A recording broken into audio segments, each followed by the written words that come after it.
사랑하는 행복한 교회 성도 여러분, 오늘은 2022년 5월 8일 어버이 주일, 거룩한 또한 주일입니다. 오늘부터 매일 성경은 사무엘상을 시작합니다.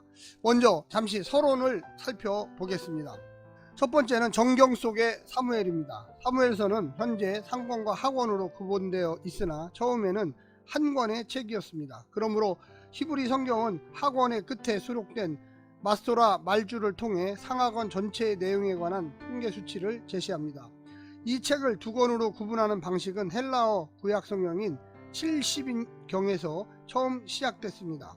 70인경은 사무엘서와 열왕기서를 각각 상하로 구분하여 왕국 1서, 왕국 2서, 왕국서, 그리고 왕국 사서라고 부릅니다. 히브리 성경에서 이 책의 제목은 단순히 사무엘이다라고 적혀 있습니다. 사무엘서는 사실 사무엘과 사울 그리고 다윗 세 사람에 관한 기록입니다. 그런데도 이 책을 사무엘이라고 부르는 것은 사무엘이 세 명의 주요 인물 중 첫 번째로 등장하는 사람이기도 하지만 사울과 다윗이 왕이 되도록 기름을 부었던 사람이 사무엘이기 때문일 것입니다. 그렇다면 사무엘이라는 제목은 사울과 다윗의 통치를 사무엘의 업적으로 볼 수 있다는 관점을 반영하고 있습니다. 사무엘서는 히브리 성경에서 선지서로 분류되는 18권의 책, 여호수아, 사사기, 사무엘, 열왕기, 이사야, 예레미야, 에스겔, 12소선지서 중 세 번째에 해당하는 책입니다. 선지서 중 앞 4권의 책은 전선지서라고 부르며 현대 분류법의 역사서에 해당합니다. 역사에 관한 4권의 책을 선지서라 부르는 이유는 역사란 행위와 사건을 통해 전달하시는 하나님의 계시라는 것을 생각했기 때문입니다. 두 번째는 저자입니다. 사무엘서의 저자는 알려지지 않았습니다. 유대인 전통은 사무엘상 24장까지의 내용은 선지자 사무엘이 기록하였고 사무엘의 죽음 이후의 내용은 선지자 나단과 선지자 갓이 기록하였다고 설명하기도 합니다.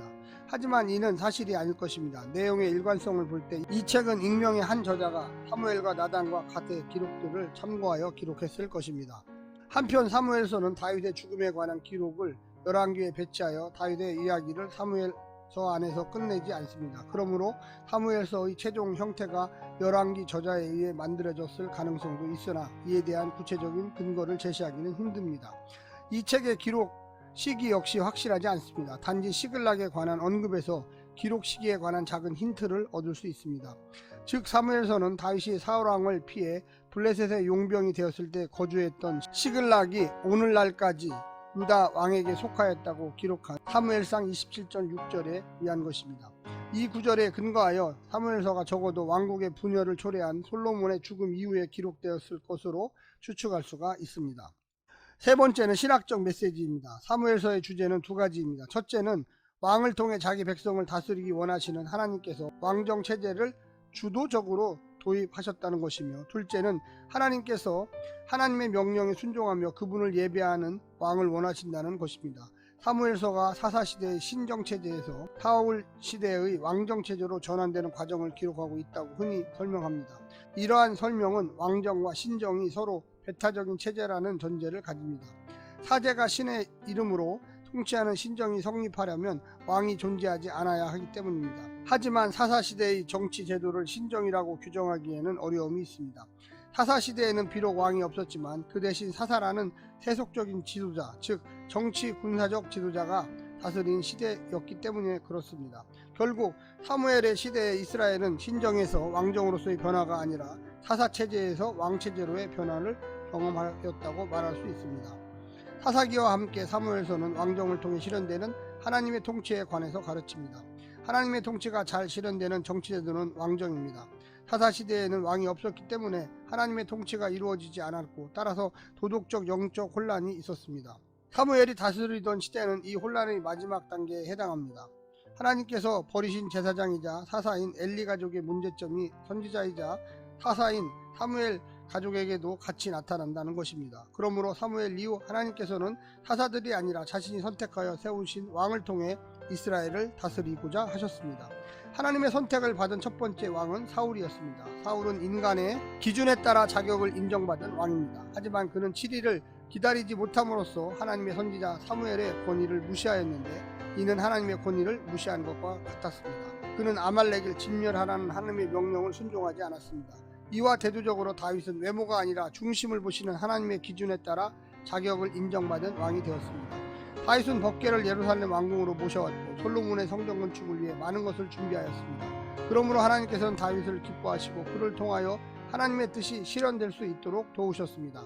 밧세바와 우리아 사건에도 불구하고 다윗이 용서를 받고 하나님의 사랑을 얻게 되었다는 이야기는 하나님과 인간 왕 사이의 수직적 관계가 가장 중요함을 보여줍니다. 사무엘서에서는 이러한 역사를 통해 하나님께서 기뻐하시는 종류의 왕이 누구인가를 보여주면서 예배와 순종이라는 하나님 나라의 통치 원리에 관해 교훈하고 있습니다.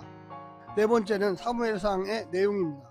사무엘서는 하나님이 기뻐하시는 왕인 다윗을 소개하는 책입니다. 그리고 사무엘상은 먼저 사무엘과 사울의 이야기를 통하여 다윗이 왕위에 오르게 된 과정을 기록합니다. 첫 번째, 사무엘을 보겠습니다. 출생과 성장. 당시 제사장이면서 사사인 엘리가 사무엘의 일생에 미친 영향이 지대합니다. 한나가 엘리의 기도를 받고 낳은 아들이 사무엘입니다. 또 엘리는 사무엘의 후견이 되어서 그의 유년 시절부터 그를 교육하였습니다. 하나님의 말씀을 듣는 법을 가르친 것도 엘리였습니다. 비록 엘리가 자기 아들들의 교육에는 실패하였으나 사무엘을 이스라엘의 지도자로 키워낼 수가 있었습니다. 사무엘은 자랄수록 하나님과 사람들에게 더욱 사랑을 받았습니다. 이제 민족의 지도자 엘리는 늙었고 그의 자식들은 하나님의 규례에 순종하지 않았습니다. 그들은 성소에서 하나님께 드리는 제물을 훔치기도 하고 심지어 회막 입구에서 봉사하는 여인들과 동침까지 했습니다. 이로 인하여 하나님께서는 엘리 가문 대신 하나님의 뜻에 순종하는 성실한 제사장 가문을 세우겠다고 선포하셨던 것입니다. 두 번째는 블레셋과의 전쟁입니다. 이러한 시기에 블레셋과의 전쟁이 발발했습니다. 이스라엘은 에베네셀에, 블레셋은 아벡에 서로 마주보면서 진을 쳤습니다. 이스라엘은 첫 번째 전쟁에서 패배하여 4,000명가량의 희생자를 냈습니다. 그러므로 이스라엘은 실로에 있던 법궤를 전쟁터로 가지고 와서 그 법궤를 앞세우고 블레셋과 싸웠습니다. 그런데 이 두 번째 전쟁에서 이스라엘은 크게 패하여 3만 명 이상의 많은 사람이 죽었고 하나님의 법궤를 빼앗겼으며 법궤를 모시던 엘리의 두 아들 홈리와 비느하스도 죽었습니다. 법궤가 빼앗겼다는 소식을 들은 엘리는 충격을 받아 의자에서 뒤로 넘어져 죽었습니다. 한편 블레셋이 빼앗아간 법궤는 자신만의 전쟁을 치릅니다. 여호와께서는 법궤가 머물렀던 아스돗과 가드와 에그론에 심한 질병을 보내셨습니다. 많은 사람이 죽거나 큰 고통을 받았으며 땅은 황폐하게 되었습니다. 마침내 블레셋 사람들은 법궤를 이스라엘의 성읍 벳세메스로 돌려보냅니다. 하지만 벳세메스 사람들이 법궤 안을 들여다 보았으므로 여호와께서 그들을 징계하셔서 5만 70명의 사람들을 죽이셨습니다. 그 후 법궤는 길앗 여아림의 아비나답의 집으로 옮겨져 오랫동안 머물게 되었습니다. 세 번째 사역입니다. 사무엘은 이스라엘 백성을 가르쳐서 우상을 버리고 여호와를 섬기게 하였습니다. 그가 이스라엘을 미스바로 소집하여 회개운동을 일으켰습니다. 이스라엘 백성이 미스바에서 대규모 집회를 개최하자 블레셋은 이스라엘이 전쟁을 준비한다고 여겨서 군대를 이끌고 미스바로 공격해 왔습니다. 하지만 사무엘의 기도에 응답하신 여호와의 도움에 힘입어 이스라엘이 블레셋을 쳐서 크게 승리하고 이전에 블레셋에게 빼앗겼던 영토를 모두 회복할 수가 있었습니다. 그 후 사무엘은 매년 베델, 길갈, 미스바를 순회하면서 백성들을 다스렸습니다. 이제는 네 번째 사울을 왕으로 세우는 것입니다. 사무엘이 늙었을 때 마치 엘리처럼 자기 아들들을 올바른 길로 인도하지 못했습니다. 결국 이스라엘의 모든 장로가 사무엘을 찾아가서 다른 나라들처럼 왕을 세워달라고 요청합니다. 이와 같은 요청의 배경에는 블레셋이나 암몬으로부터의 위협과 더불어 사무엘 이후 시대를 위해 준비된 지도자가 없다는 것이 불안감이 존재했습니다. 사무엘은 하나님의 지시를 받아 그들에게 왕의 규례를 가르쳤습니다. 하나님께서 이스라엘을 다스릴 첫 왕으로 택하신 사람은 사울이었습니다.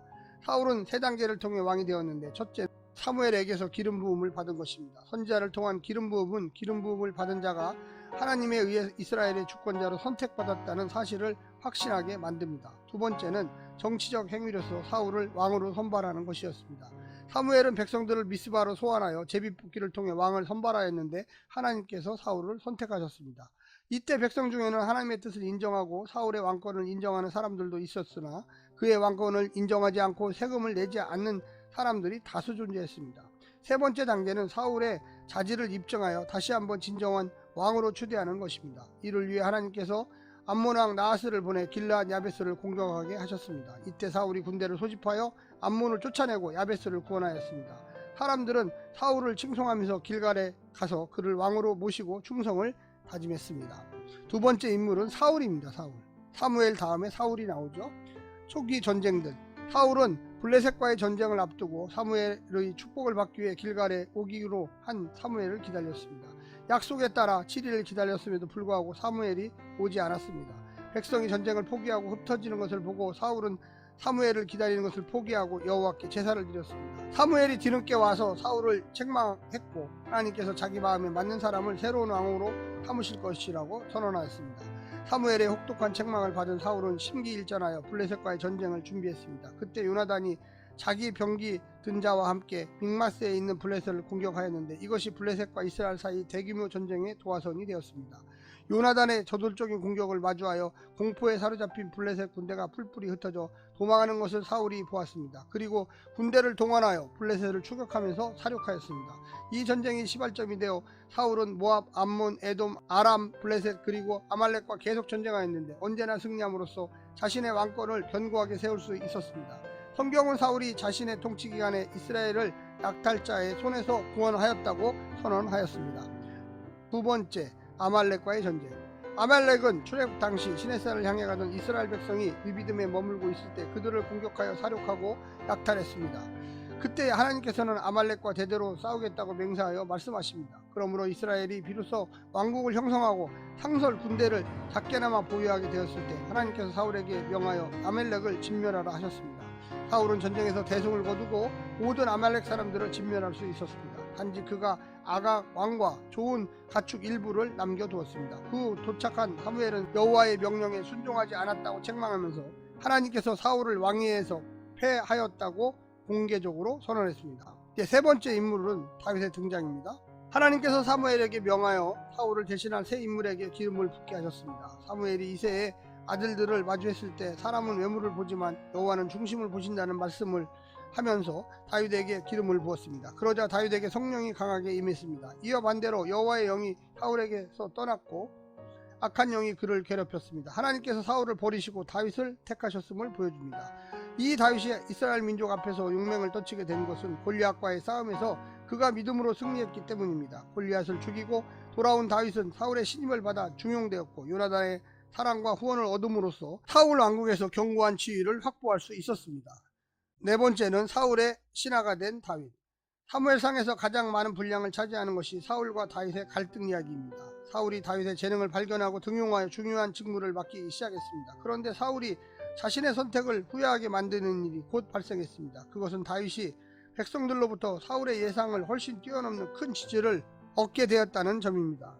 이는 사울은 천천히요 다윗은 만만히로다 라는 짧은 노래에 잘 표현되어 있습니다. 결국 왕위를 빼앗길 수도 있다는 위기의식에 사로잡힌 사울은 다윗을 죽이라는 계획을 세우게 됩니다. 그의 첫 번째 시도는 정신착란을 가장하고 창을 던져 다윗을 죽이려고 했던 것입니다. 두 번째 시도는 다윗의 지위를 천부장으로 높이면서 최전방 야전 사령관으로 배치한 것입니다. 이는 거듭되는 전쟁을 통해 죽거나 혹은 잘못을 범하여 백성의 지지를 상실하게 만들려는 것이었습니다. 하지만 다윗의 인기는 더욱 높아갔습니다. 세 번째 시도는 자기 딸과 결혼을 조건으로 블레셋과 싸우게 하여 죽게 하려는 것이었습니다. 사울은 다윗에게 미갈과의 혼인의 대가로 블레셋 사람 100명을 죽이고 증거를 가져오라 하였습니다. 다윗은 기한이 차기 전에 가서 블레셋 사람 200명을 죽이고 그 증거를 가져왔습니다. 다윗은 미갈과 결혼함으로써 자신의 신분을 더욱 높일 수가 있었습니다.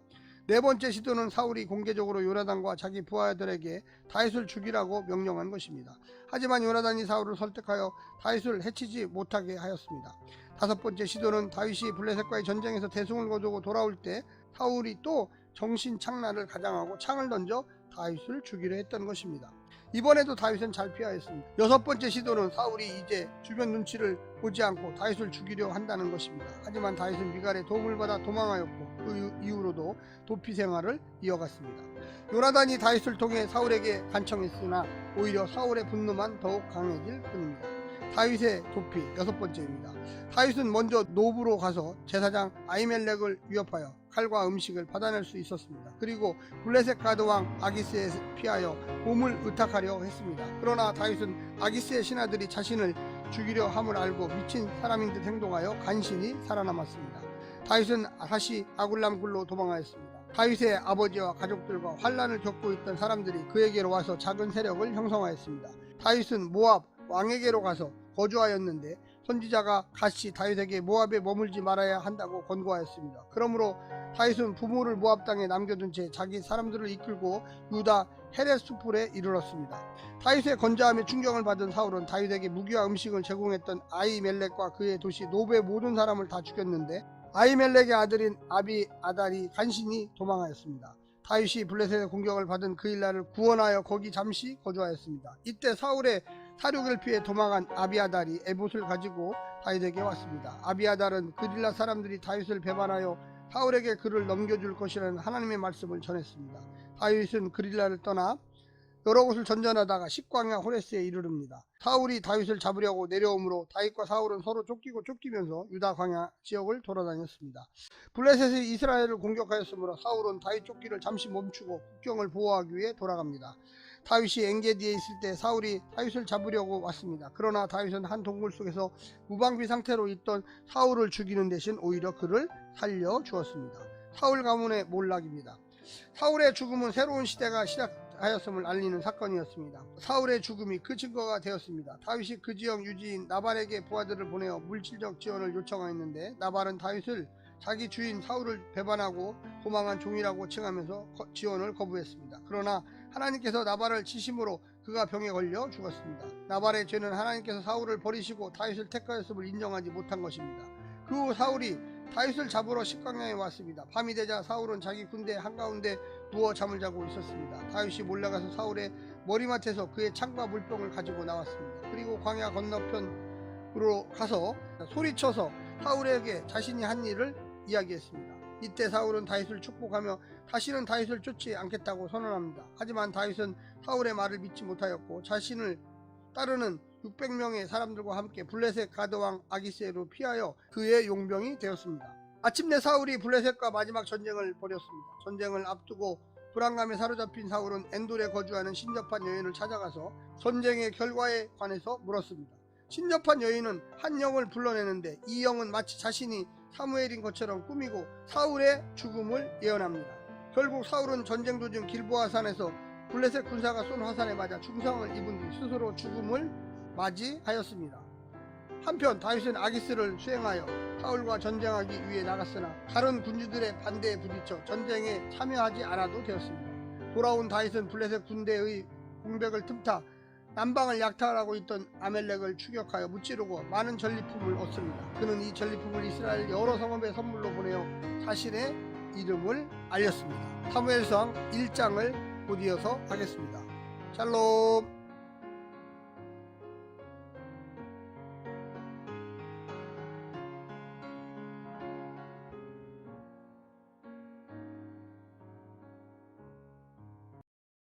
사랑하는 행복한 교회 성도 여러분, 이 영상을 보시는 하나님 나라의 귀한 자녀 여러분, 오늘은 2022년 5월 8일 거룩한 주일입니다. 오늘 본문에서는 사무엘의 출생배경에 관한 이야기입니다. 아버지 엘가나의 가문과 거주 지역에 관한 언급이 있고요. 그의 두 아내 한나, 브린나가 소개됩니다. 브린나의 질투로 고통을 겪던 한나는 아들을 구하는 간절한 기도를 하나님께 드렸습니다. 한나는 만일 하나님께서 아들을 주시면 그 아들을 하나님께 드리겠다고 서원을 했습니다. 이때 한나는 대제사장 엘리의 축복 기도를 받고서 응답에 대한 확신과 위로를 얻습니다. 먼저 오늘 본문을 나누어 보겠습니다. 1장 1절부터 2절은 엘가나의 가족을 소개합니다. 엘가나의 가문과 엘가나의 두 아내를 이야기합니다. 3절부터 8절까지는 한나의 고통, 엘가나의 가족의 제사, 브린나의 질투, 남편의 위로가 있습니다. 9절부터 18절까지는 한나의 기도입니다. 한나의 서원과 엘리와의 대화, 엘리의 축복을 다루고 있습니다. 오늘 본문 사무엘상 1장 1절부터 18절까지의 말씀을 먼저 듣고 다시 오겠습니다.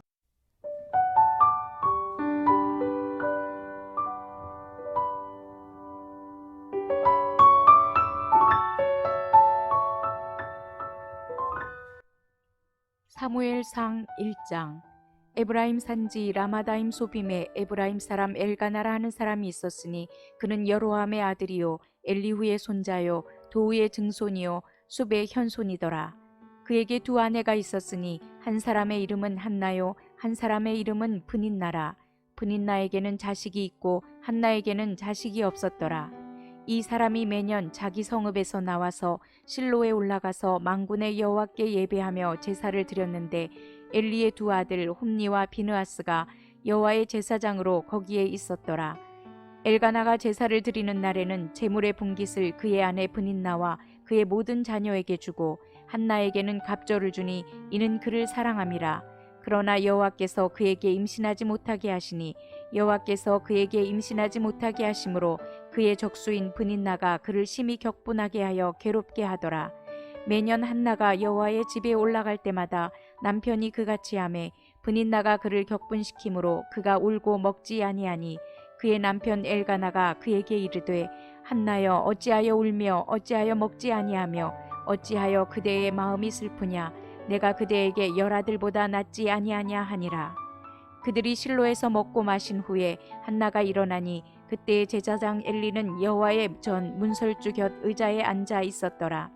한나가 마음이 괴로워서 여호와께 기도하고 통곡하며 서원하여 이르되 만군의 여호와여 만일 주의 여종의 고통을 돌보시고 나를 기억하사 주의 여종을 잊지 아니하시고 주의 여종에게 아들을 주시면 내가 그의 평생에 그를 여호와께 드리고 삭도를 그의 머리에 대지 아니하겠나이다. 그가 여호와 앞에 오래 기도하는 동안에 엘리가 그의 입을 주목한즉 한나가 속으로 말하며 입술만 움직이고 음성은 들리지 아니하므로 엘리는 그가 취한 줄로 생각한지라. 엘리가 그에게 이르되 내가 언제까지 취하여 있겠느냐 포도주를 끊으라 하니 한나가 대답하여 이르되 내 주여 그렇지 아니하니이다. 나는 마음이 슬픈 여자라 포도주나 독주를 마신 것이 아니요 여호와 앞에 내 심정을 통한 것뿐이오니 당신의 여종을 악한 여자로 여기지 마옵소서. 내가 지금까지 말한 것은 나의 원통함과 격분됨이 많기 때문이니이다 하는지라. 엘리가 대답하여 이르되 평안히 가라. 이스라엘의 하나님이 내가 기도하여 구한 것을 허락하시기를 원하노라 하니 이르되 당신의 여종이 당신께 은혜 입기를 원하나이다 하고 가서 먹고 얼굴에 다시는 근심빛이 없더라. 오늘 본문은 시대적으로 대략 주전 1100년 정도라고 추정할 수가 있겠습니다.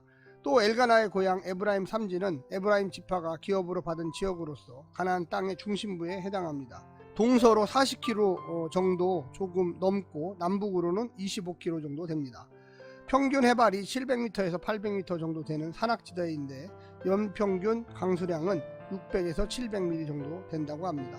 아마도 에베네셀의 남쪽 가까운 곳에 있을 것으로 여겨지는 나마다임 소빔은 나마로 불리지만 베냐민 지파에 속한 나마와는 구분됩니다. 오늘 본문을 네 부분으로 나누어 자세히 설명드리겠습니다. 첫 번째, 불임의 시대, 불임의 가정. 사사시대 말은 영적 불임의 시기였습니다. 사무엘서는 그 시대 불임으로 고통당하는 한 여인의 이야기로 시작합니다.